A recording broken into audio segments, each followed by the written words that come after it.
Welcome to Penrose Learning, where we make understanding easy. You start by securing power and tools, remove negative battery cable, and wait 1 to 2 minutes so vehicle systems reset.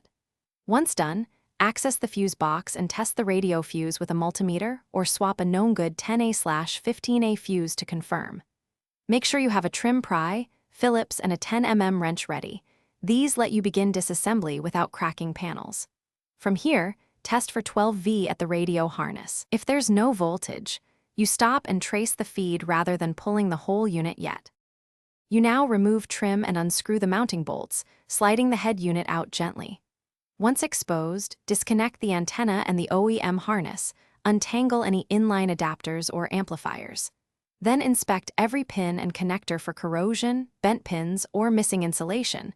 These cause intermittent faults. Use a multimeter to verify constant 12V, switched 12V, and solid ground continuity, and check the antenna lead for continuity or an open. If any voltages are absent, trace back to you finish by reconnecting everything cleanly. Ensure the ground wire is tight to bare metal, plug in the harness securely, and seat the antenna firmly.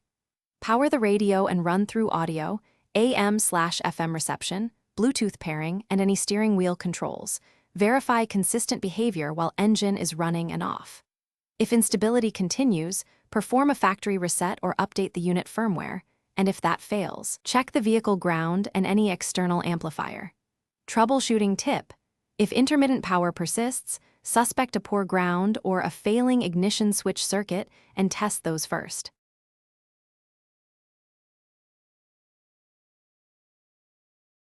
Thanks for watching. If this was helpful, leave a like and consider subscribing. See you next time.